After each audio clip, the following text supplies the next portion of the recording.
আব্বা আব্বা আম্মা কই গেল তোমরা এত ডাক করতেছো আজকে আসো কি হইছে বাজার এত চিৎকার করে ডাকতেছিস কেন ও এই মাছের জন্য এইভাবে চিৎকার করে বুঝি ডাকতে হয় ব্যবসা মনে হয় ভালোই হইতেছে না? না না ডাকার জোরে জোরে ডাকার মেলা কারণ আছে শুধু মাছটা না ছুটি কই ছুটি বাড়িতে নাই নাকি ঘরেই তো দেখলাম ঘরের ভিতরেই আছে দারুণ খবরটা কি সেটা তাড়াতাড়ি ক। এর খবর বলতে যদি এত পোঁচ পাঁচ নেই তাহলে তো সময় নষ্ট হয়ে যায়। বলতেছি তো আব্বা তোর যারা হইলে তো হইব না ভালো খবর শুনতে হইলে একটু ওয়েট করতে হয় মানে অপেক্ষা করতে হয় আব্বা পাশের গ্রামের নজির লস্কর আছে না আপনার পরিচিত তো ওনার ছেলে শিমুল শহর থেকে আসছে আপনার মনে আগেই বলে রাখছিল উনি যে আমাকে সুইটির পুত্রবধূ হিসাবে নিবে হ্যাঁ সে তো আমারে অনেকবার বলছে আর সেই কারণেই তো তোরে আমি বলছিলাম যে ছেলেটা সম্পর্কে ভালো করে জানতি। আব্বা খুব ভালো করে আমি জানছি শিমুলের মতো ছেলে 2-4-5 গ্রামের মধ্যে এরকম খুঁজেই পাওয়া যাবে না সোনার টুকটে ছেলে আবার দেখতুন তো ভালো সব দিক থেকে কিন্তু ফিট আব্বা তাহলে তো তাদের সঙ্গে সম্পর্ক করতে আর কোনো বাধা নাই। আর তাছাড়া ধন সম্পদ মান সম্মানের দিক থেকে ওই লস্করের একটা আলাদা ব্যাপার আছে এলাকায়। আর তোর মাও তারে খুব ভালো করে চেনে। হ্যাঁ চিনি তো বাজান ও আম্মা এই জন্য আমি শুনছি সেও আপনাদের কথা বলছে সেই জন্য আমি পাকা কথা দিয়েছি আগামী সপ্তাহে যে কোনো দিন তার আংটি পরার জন্য আসবে এখন তোমাদের মতামতটা কি এটা আলহামদুলিল্লাহ। আলহামদুলিল্লাহ এই ছেলের সাথে যদি বিবাহ হয় আমাকে সুইটি খুবই সুখে থাকবো সারা জীবন হাসবো কোনোদিন আমার মনে হয় না কান্নাকাটি করব মানে সংসারে অশান্তি হবে না মাটির ছেলে একদম মাটির ছেলে এত ভালো লাগছে ওর লোক কথা কইয়া বুঝছেন আমার একটা মাত্র বোন ভাই হইয়া সারাটা জীবন ওর মুখে হাসি দেখতে পারবো এই জন্য আমি আর দেরি করি নাই একদম পাকা কথা দিয়ে পড়ছি দরকার নাই বিয়ের দরকার নাই মানে বড় হইছিস না সারা জীবন বাপের বাড়িতে থাকবি নাকি শ্বশুর বাড়ি যেতে হবে না বউয়া বলছি না আমি বিয়ে করতে পারবো না শ্বশুর বাড়ি যাবো না আমি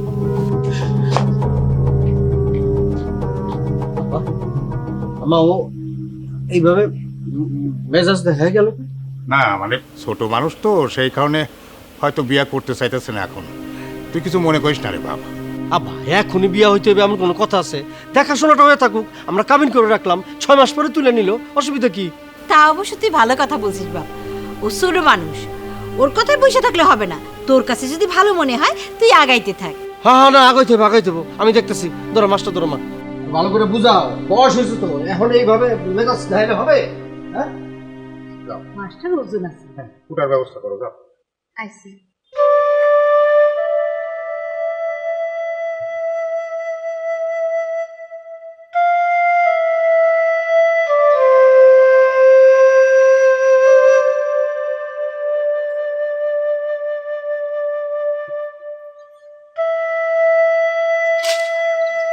আর কি হইছে বলবা তো যে আশা করতে চুপ তার দিন মারিয়ে বসে আছে কোনো কিছু করছো না কে কিছু বলিছে ভাইজান ভাইজান আমার সাথে বেইমানি করেছে বেঈমানি ভাইজান তোমার এত ভালোবাসে সে তোমার সাথে কি বেঈমানি করবে করেছে বলেই তো আমি তোমারে বলতেছি আরে বাবা কি করিছে সেটা কবা তো ভাইজান আমার জন্য বিয়ে ঠিক করছে তারা আমারে আংটি পরাতে আসবে কি বলতেছো তুমি তুমি আমার সাথে মজা করতেছো তাই না সবকিছু নিয়ে আমি মজা করা পছন্দ করি না ভাইজান আব্বা আমার সামনে আমারে বলেছে চাচা চাচি কি বলেছে তারা আর কি বলিবে তারা তো আমার বিয়ে দিতে পারলেই বাসে আচ্ছা তুমি কি বলো নাই তুমি বলো নাই যে আমি তোমারে ভালোবাসি আমি তোমার বিয়ে করতে চাই কিরাম করে কবু ক হঠাৎ করেই তো এসে তারা আমারে বলছে শুনি আমার মেজাজ খারাপ হয়ে গেছে তাছাড়া ভাইজান তো কথা দিয়েই আইছে আমারে কিছু জানায়ও না আরে কান্নাকাটি করার কি আছে তোমার উচিত ছিল তাদেরকে আমার কথা বলা আমার কথা শুনলে অবশ্যই ভাইজান চাচা চাচি কেউ আপত্তি করতে পারতো না তুমি তাদেরকে আমার কথা তো বলতে একবার কিন্তু তারা তো আংটি পরাতে আসবে তার মানে তো আমার বিয়ে ঠিক হয়ে গেছে তারা কি এখন আমার কথা শুনবে আরে বাবা বিয়ে ঠিক হয়েছে বিয়ে তোর হয়ে যায় নাই তুমি একটা কাজ করো তুমি ভাইজানরে চাচা চাচিরে আমার কথা বলো দেখবা তারা আপত্তি করবে না আমি তো কিছুই বুঝতে পারতেছি না আমার মাথায় কোনো কাজ করতেছে না আরে বোকা তুমি জাস্ট একবার বুঝাই বলে দেখো যদি কথা না রাখে তখন আমি তো এখন যাইয়া ভাইজানকে বলো ভাইজান যদি তুমি সাহস না পাও তাহলে চাচিকে বুঝাই বলো দেখো তারা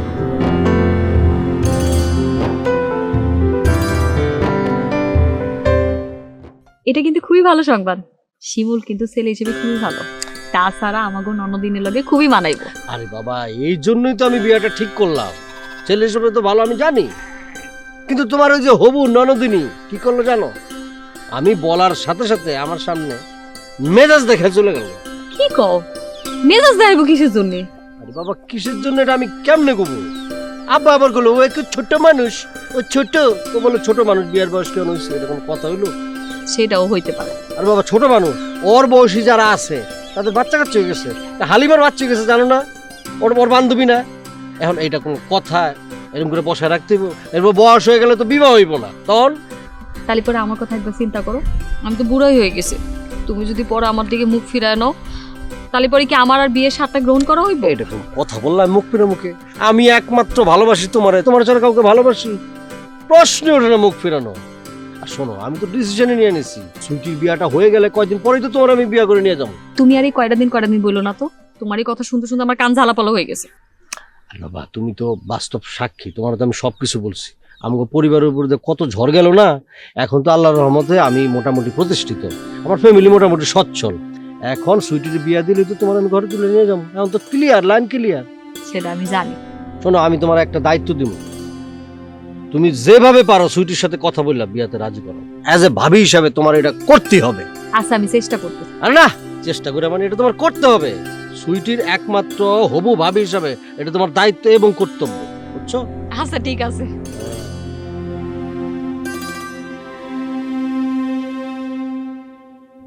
বাবা, শুভ কাজে দেরি করতে নাই। বিয়ে যখন দিতেই হবে, তখন যত তাড়াতাড়ি সম্ভব ব্যবস্থা করে ফেলাই দরকার। হবার বিয়ে শাদির ব্যাপার তো তাড়াতাড়ি দিয়ে ফেলাই ভালো। কখন কে কোন দিক দিয়ে আবার ভাঙানি দেয় তার কি কোনো ঠিক ঠিকানা আছে? তোর মা ঠিকই কয়েছে রে বাপ। দিনকাল যা পড়েছে, বিয়ের উপযুক্ত একটা মেয়ে ঘরে থাকলে নানান চিন্তা ভাবনা বাপ মার মাথায় এসে ভিড় করে। চিন্তার কোনো কারণ নাই, বিয়া তো ঠিকঠাকই আছে। আর তারা যেহেতু আগ্রহ দেখায় আর নিতে যেতেছে, অসুবিধা কি? আমরা দিন তারিখ ভালো একটা দেখা ছুটির বিবাহ ব্যবস্থা করলাম। কি রে, খারায় থাকলি কি জন্যে? একসাথে খায় নি। আমার আর খাওয়াইয়ে কি হবে? আমি তো ডাঙ্গর হয়ে গেছি। আমারে বিয়ে দিয়া আপদ বিদায় করতে পারলি তো তোমরা বাঁচো। তোমার ছেলেরে বেশি করে খাওয়াও, সে তো নিজ দায়িত্বে আপদ বিদায় করার মহান কাজ করতেছে। এই কিরে, তুই এইভাবে কথা বলতেছিস কে? মুরব্বীকে কিভাবে কথা বলতে সব ভুলে গেছিস? হ্যাঁ, ভুলে গেছি। তোমার কোনো সমস্যা? দেখছো দেখছো কত বড় বেয়াদব হয়েছে। একটা জাপুর দিয়ে কিন্তু কান বড় করে বলো। ও বাপ বাপ বাপ। আমার বিয়ে নিয়ে তোমার এত চিন্তা হচ্ছে কিসের জন্য? খাইয়ে দিয়ে কোনো কাজ না থাকলে নিজের বিয়ে নিয়ে চিন্তা করো। কয়দিন পর তো চুলদারি সব পাক ধরবে। দেখছো কথাবার্তা ছিড়ি, দেখছো কত বড় বেয়াদব হয়েছে, কিভাবে মুখে মুখে কথা বলে। ও বাপ, বাপরে মাথাটা ঠান্ডা কর বাপ, ছোট মানুষ, তুই চুপ কর তো। আমি তোমাকে সামনে বলতেছি, আমি কালকেই যাবো। কালকা গিয়েই একদম বিয়ার তারিখ টারিখ সব সব কিছু মনে করতে ফাইনাল করে কারো ছাবে আমি দেখি তুই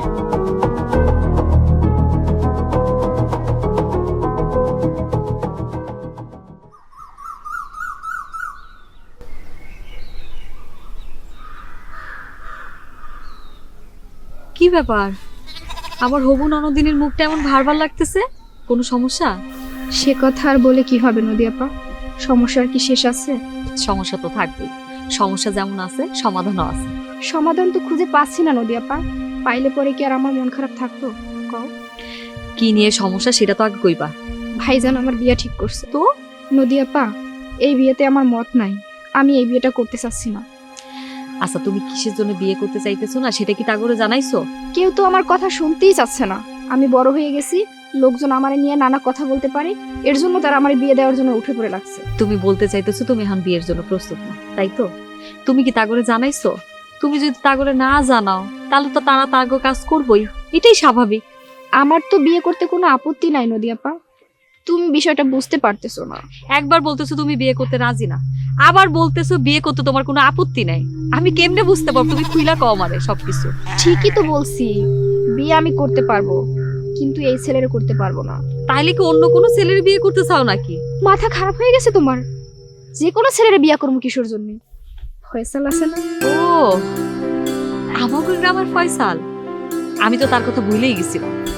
হ্যাঁ নদী আপা, আমি আর ফয়সাল দুজন দুজনের অনেক ভালোবাসি। আরে বোকা মেয়ে, রাস্তা ধারায় কানলে তো হইব না, এই কথা পরিবারে জানাই দেবো। এর জন্যই তো কই ফয়সাল আমারে কয়দিন আগে ভাবি বলে রাখছিল। আরে আমি তো ভাবছি মস্কারা করছে। এখন আমি কি করব কও? আমি ফয়সালকে বিয়ে করতে চাই, তুমি একটু ভাইজানের বুঝাও। আচ্ছা আমি দেখতেছি, তোমার ভাইজানের সাথে কথা বলো। তোমার ভাইজান কি বাড়িতে আছে? সেই সকালে বাইরে এসে এখনো ফিরে নাই। আচ্ছা ঠিক আছে, তোমার ভাইজানের সাথে দেখা হইলে সবকিছু খুলে বলবো না। এখন আর কান্না করতে হইব না। তোমার পছন্দ আছে জানলে কি তোমার ভাই অন্য জায়গায় বিয়ে ঠিক করতো? নিজেই ভুল করছে, নিজেই চোখের পানি ঝরাইতেছে। বোকা মেয়ে, যাও বাড়িতে যাও।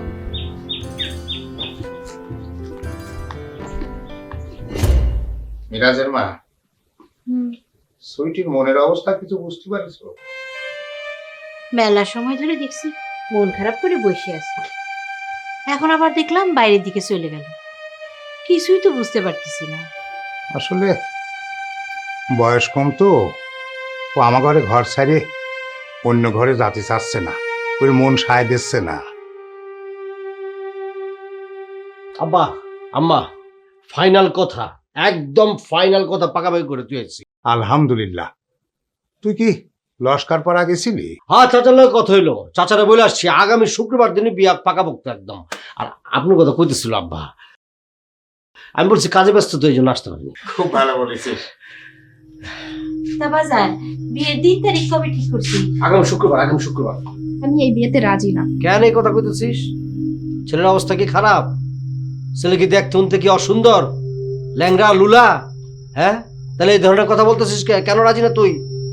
এইসবের কোনোটাই না ভাইজান, ছেলে অনেক ভালো হইতে পারে তোমাকে চোখে, আমি এই ছেলের বিয়ে করতে পারবো না। কে জন্য পারবি না সেটা বল, সেটা বলতে তোর সমস্যা কি? কারণ আমি একজনের ভালোবাসি। কে? কিডা? এই কিডা নাম কষ্ট কিসের জন্য? কিডা আকারে তুই ভালোবাসিস? কার জন্য এত ভালো একটা প্রস্তাব তুই ফিরে দিলি? কে কে ছেলেটা কে? পশ্চিম পাড়ার ফয়সাল। ফয়সালের সাথে ওর সম্পর্ক? ফয়সাল তো খারাপ ছেলে না, ফয়সালের ব্যাপারটা তাহলে কোনো তালেমানি নাই। আমি পাত্রপক্ষের ফাইনাল কথা দিয়ে আসছি, আমার কথা আমি উজ্জ করতে পারবো না, নষ্ট করতে পারবো না। আমার আগামী শুক্রবারই ওর বিয়ে, এটাই ফাইনাল।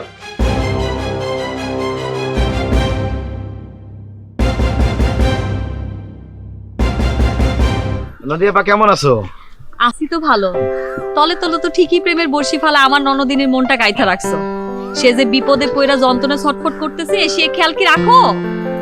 খবর তো রাখি ভাবি, মানে নদিয়াপা। আচ্ছা শুনলাম ভাইজান নাকি ওর জন্য বিয়ের পাত্র ঠিক করেছে। তালি পরে বসে আছো কেন? যাও সিনেমার হিরোর মতো গিয়ে উদ্ধার করে নিয়ে আসো। উদ্ধার আর করব কিভাবে? উদ্ধার করব, আগে তো বাড়িতে আমার কথাটা জানাইতে হবে। সে কি করছে জানো? এতদিন পর্যন্ত বাড়িতে আমার কথাটা পর্যন্ত একবারও জানাই নাই। কালকে আমি তারে বলছি যে আমার কথাটা অন্তত বাড়ি থেকে জানাও, তারপর থেকে এখনো অবধি কোনো খবর পাই নাই। তাতে কানতে কানতেই জীবন যাইতেছে। হ্যাঁ তুই বোকার বোকা, এখন পর্যন্ত তোমাদের এই বিষয়টা পরিবারে জানাইতেই পারে নাই, আর আমারে বলার জন্য দায়িত্ব দিছে।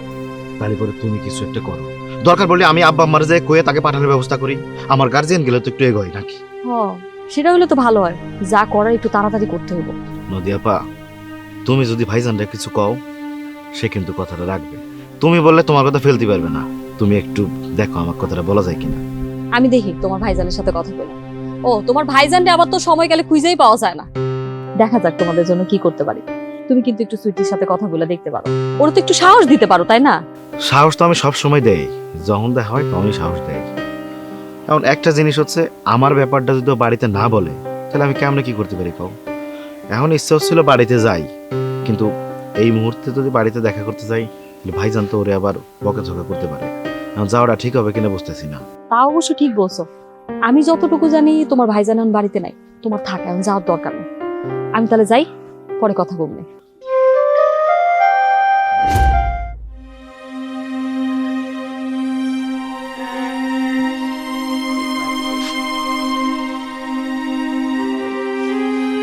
ও মা, কান্না করতেছিস কেন? তোর ভাইজান তো পাকা কথা দিয়ে ফেলেছে মা। ভাইজান কথা ফিরাতে পারবে না, সে অন্য ব্যবস্থা করবে। তুমি আবার সেটা আমারে বলতে আইছো কিসের জন্য?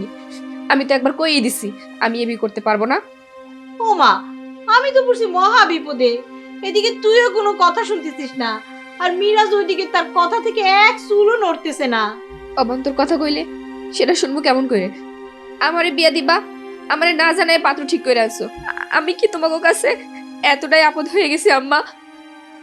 কান্দিস না মা, কান্দিস না, কান্না থামা। তোমরা যা আমার সাথে শুরু করছো এটা কেমন করে সহ্য করবো আম্মা? কি কথা বুঝেছ? আরে বুঝে কোনো লাভ আছে? একটা ফাউল, নিজের ভালো মন্দ নিজে বোঝে না। উল্টা পাল্টা কথা কইবা না ভাইজান। ভালো মন্দ বুঝি না মানে কি? তুমি যে ছেলে দেখছো তার থেকে কি ফয়সাল কোনো দিক থেকে কম আছে নাকি? দেখছো আম্মা, দেখছো ওই আমার সাথে কি ধরনের বেয়াদবের মতো কথা বলতেছে? সাপের মতো ফলা তুলে আমার সাথে কথা বলে। উঠবো না কিশোর জন্য? ওই ছেলের থেকে ফয়সাল অনেক গুণ ভালো ছেলে। পারিবারিক অবস্থা, টাকা পয়সা, সুনাম কোন দিক থেকে কম আছে? কম? ফয়সাল ভালো ছিল ঠিক আছে, তুই আগে বলবি না আমাদের? আমি একজন মানুষের কথা দিয়ে এলাম, আমার মুখ থাকবো? আগে বলতি যে ফয়সাল আমার পছন্দ, আমরা দেখতাম। সেটা বলার সময় দিলে ঠিকই বলতাম। আমার ব্যাপারে তোমার নাক গলাইতে কে বলছে? ওরে আমি ও বাজান, বাজান রে, থাম, থাম বাজান। কি শুরু করলি? এত বই একটা অনেক কোনো কথা বলতে না করে আমার সামনে, আমি কিন্তু আল্লাহ, আমার হয়েছে জ্বালা। একদিকে তুই, একদিকে ও তোর কথা থেকে নড়ছে না। ও মা, থাম, আমি আর কি করবো? আরে নদী, তোমার আমি খুঁজতেছিলাম। আমার তোমার সাথে জরুরি কথা আছে। তোমার জরুরি কথা আমি পরে শুনতেছি, আমার মাথায় একদম কোনো কিছু কাজ করতেছে না। আমার কথাটা আগে তুমি শোনো। কি কথা? তোমার আমি বলছিলাম সুইটির একটু বোঝানোর জন্য, তুমি কি বলছিলা, বুঝাইছিলা? আর ও তো কোনো কথাই শুনতেছে না, উল্টাপাল্টা আচরণ করতেছে। আমি তো সেই কথা বলার জন্যই তোমারে খুঁজতেছি। সুইটির সাথে আমার মেলা কথা হয়েছে। কি কথা, কি কথা হয়েছে? তুমি যে পাত্র ঠিক করছো, সুইটি তারে বিয়ে করবে না, কারণ সুইটি ফয়সালে ভালোবাসে। তুমি বিয়েটা ক্যান্সেল করো। ক্যান্সেল করে দিব মানে? মানে বিয়েটা বাদ করো। আরে তুমি কি সব কথা বলছো? ক্যান্সেল করবে মানে? তাদেরকে আমি কথা দিয়ে দিছি, দুইবার কথা দিছি। প্রথম গিয়ে কথা দিছি, তারপর ডেট ফাইনাল করছি আমি। হ্যাঁ, ফাইনাল করছিরা, কিন্তু বিয়েটা এখন বাতিল করে দাও। আরে কি করলাম তুমি? বিয়েটা কি পুতুল খেলা যে খেলতে ইচ্ছা করলাম খেললাম, খেলতে ইচ্ছা করলাম না খেললাম না? হ্যাঁ টোপলা? আরে বাবা, এই বিয়ে বাতিল করে যাবো না, জমার একটা দাম আছে না আমার। মাথা গরম করতেছো কিসের জন্য? মাথা তো তুমি আমার গরম করতেছো, উল্টা পাল্টা কথা বল।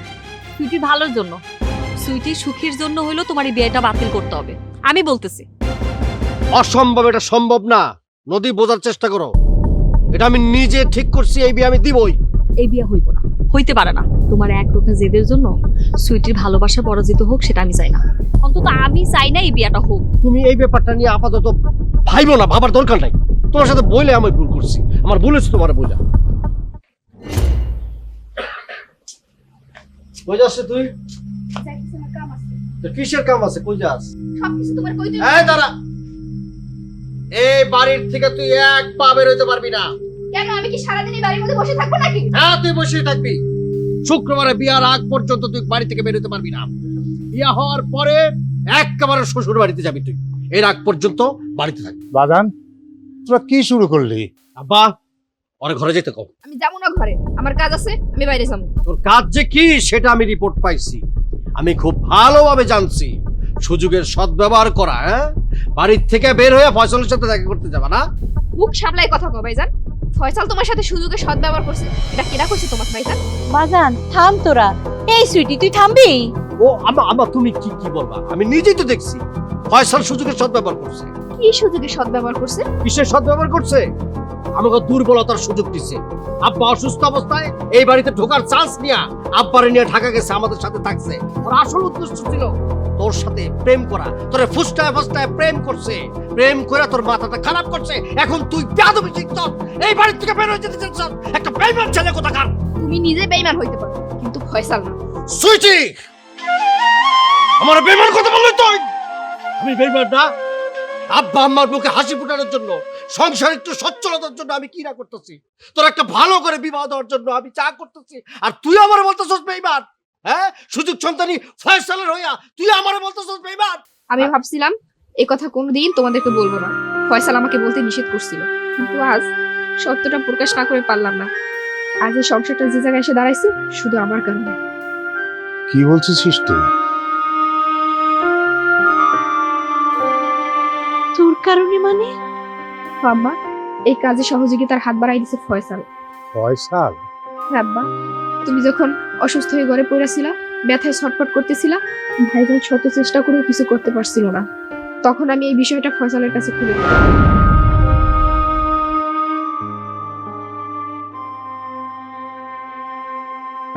আব্বার খুব কোমরে ব্যথা, নড়াচড়া করতে পারতেছে না।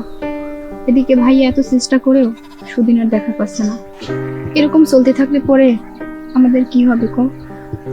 শুনো সুইটি, মানুষের দিন একরকম থাকে না সুইটি। তুমি দেখো ভাইজানের একদিন ভালো দিন আসবে। সেই আশায় থেকে থেকেই তো ক্লান্ত হয়ে যাচ্ছি। ভাইজানের ব্যবসাটা যদি একটু দাঁড়াতে পারতো তাহলে পরে আমাদের আর কোনো পিছুটান থাকতো না। হ্যাঁ সেটাই তো, ভাইজান যদি ব্যবসা দাঁড় করাইতে পারতো তাহলে কোনো ঝামেলা তো থাকতোই না, উল্টা চাচার চিকিৎসাটা ভালোভাবে করতে পারতো। শুধু কি তাই, ভাইজানের বয়সটাও তো মেলা হইতাছে। কিছু একটা করতে পারলে ভাইজান বিয়েটাও করতে পারতো। তোমার একখান কথা কোন রাখবা? তুমি আমার একটা কথা বলবা, সেটা আমি রাখবো না? তুমি নেই যেটা বলতে পারো আমি রাখবো। তুমি না কিছুদিন আগে কইছিলা ভাইজানের ব্যবসার জন্য টাকা দিয়ে সহযোগিতা করতে পারবা। তুমি কি পারবা সহযোগিতা করতে? পুরো টাকাটাই আমাকে ধার হিসাবে দিতে। আমি তোমার অনেক আগেই বুঝে রাখছি আমি ভাইজানের ব্যবসার কাজে টাকাটা দিতে চাই, কিন্তু আমি যদি সরাসরি টাকাটা দেই এটা দেখতে দৃষ্টি করে দেখায়, তাই আমি একটা প্ল্যান করছি। কিসের প্ল্যান? তুমি আগে আমার এক কথা দাও, তুমি আমার কথাটা গোপন রাখো। আরে কি কথা সেটা তো বলবা। তুমি বললে পরে আমি গোপন রাখবো, কোনো সমস্যা নাই। শোনো, আমি যে ভাইজানের টাকাটা দিব এই কথাটা আমি চাই না যে ভাইজান জানো, কারণ আমি যে টাকাটা দিচ্ছি এটা ভাইজান বলা যাবে না। কোন একটা সিস্টেমে আমি ভাইজানের কাছে টাকাটা দেওয়ার একটা পরিকল্পনা করছি, এই কথাটা তুমি গোপন রাখবা। পারবে না দেখতে?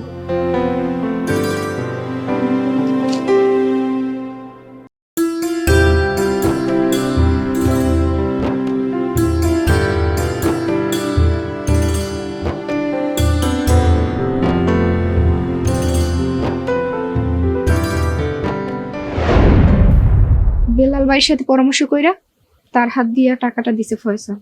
ফয়সাল নিজের নামটা পর্যন্ত বলে নাই। ভাবছে একটা মানুষের উপকার করলে ফুল পরিবার বেঁচে যাবে। আর এইসব ফয়সাল করছে শুধু আমার মুখের দিক তাকাইয়া। আমি ভুল করছি রে, আমি মানুষ বুঝতে ভুল করছি। ফয়সাল এত বড় মনের মানুষ, আমার ধারণা ছিল না রে। আমি মানুষ চিনতে ভুল করছি আব্বা। আমারে তুই ক্ষমা করে দিস রে বোন। তোরে আমি মারছি নিজের হাত দিয়ে, আমার নিজেরই খারাপ লাগতেছে। আমি নিজে কথা দিলাম ওই বিয়া ক্যান্সেল করে আমি ফয়সালের সাথে তোরে বিবাহ দিব।